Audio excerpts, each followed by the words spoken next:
हाय दोस्तों, मैं उम्मीद करता हूँ आप सब अच्छा कर रहे होंगे।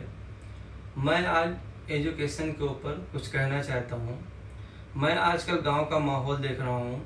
लोग अपने बच्चों को पढ़ाना नहीं चाहते हैं और बस अपने बच्चों को 10 तक का 12 तक का पढ़ाकर फिर हैदराबाद, मुंबई, दिल्ली भेज देते हैं जॉब कमाने के लिए। ये बहुत गलत बात है।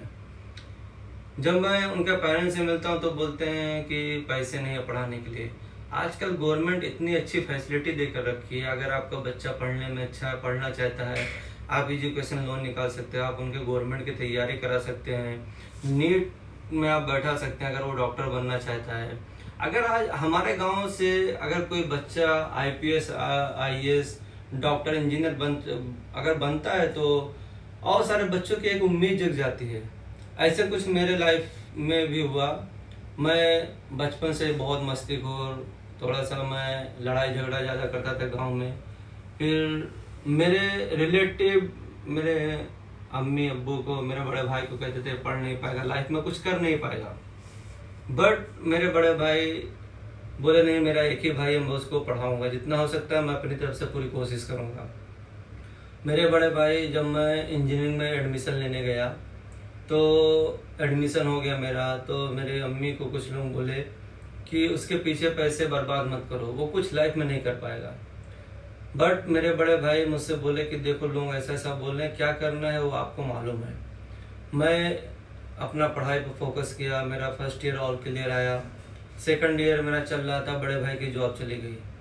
बड़े भाई की जॉब गई, मेरे लाइफ में एक प्रॉब्लम, बहुत बड़ा चैलेंज आ गया कि फीस कैसे पे होगी मेरी।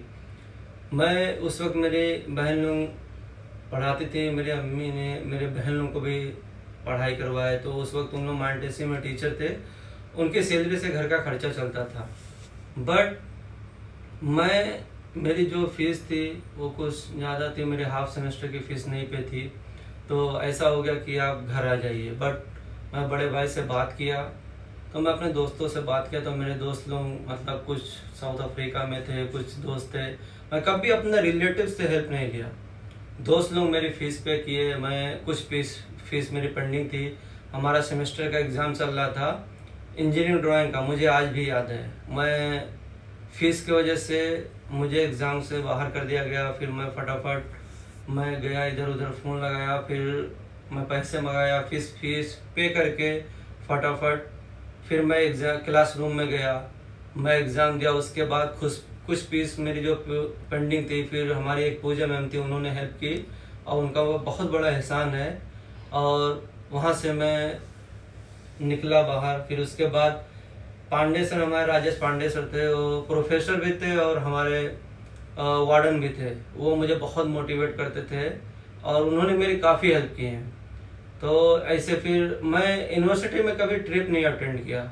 मैं फाइनेंशियल प्रॉब्लम चल रहा था। उसके बाद मैं फेयरवेल पार्टी रहती थी, उसमें भी बहुत कम मैं पार्टिसिपेट करता था। हमारी मैम की शादी थी, मैं शादी में भी नहीं जाना चाहता था। बट हमारे दोस्तों ने बहुत से रिक्वेस्ट किए, फिर मैम को बताया। फिर हमारी पूजा में मुझे ज़बरदस्ती लेके गई। मेरे पास कपड़े भी नए नहीं थे, सब दोस्त लोग नए नए कपड़े पहन के गए। मैं 10th क्लास में मेरा जो फेयरवेल पार्टी के कपड़े थे, मैं वही कपड़े पहन के फिर मैं दिल्ली हॉल में गया, उनकी शादी अटेंड किया। देखा कुछ हर कोई ना कोई उनके लिए गिफ्ट लेकर आया, बट मैं खाली हाथ पहुंच गया। मुझे उस वक्त बहुत एक्वर्ड फील हो रहा था। बट मैं शादी अटेंड किया, आया। उसके बाद वहाँ से मैं आज ये जो कुछ इतनी प्रॉब्लम फेस करके मैं यहाँ तक का पहुँचा हूँ। मैं उसके बाद एजुकेशन लोन निकाला, उसके बाद मैं पूरी पढ़ाई कंप्लीट करने के बाद मैं आज जो कुछ भी हूँ आपके सामने हूँ। तो हर माँ बाप से मैं यही गुजारिश करूँगा कि अपने बच्चों को पढ़ाइए, आगे बढ़ाइए, उनको मोटिवेट कीजिए, डिमोटिवेट मत कीजिए। ये नहीं कि अपने बच्चों को बस 10-12 नहीं, इंजीनियर, डॉक्टर, आईएएस, आईपीएस, हर चीज बनाने की। जो आपका बेटा बनना चाहता है, क्रिकेटर बनना चाहता है, तो उसको मोटिवेट कीजिए, उसको सपोर्ट कीजिए। आप लोग अगर सपोर्ट नहीं करोगे तो आपका बेटा आगे कैसे बढ़ेगा। प्लीज दोस्तों, अपने आपके कोई छोटा भाई है, बहन है, लड़की हो या लड़का, हर किसी को सपोर्ट कीजिए। किसी ने क्या खूब कहा है खुद पर भरोसा रख, खुद पर भरोसा रख, रास्ता अपने आप बन जाएंगे।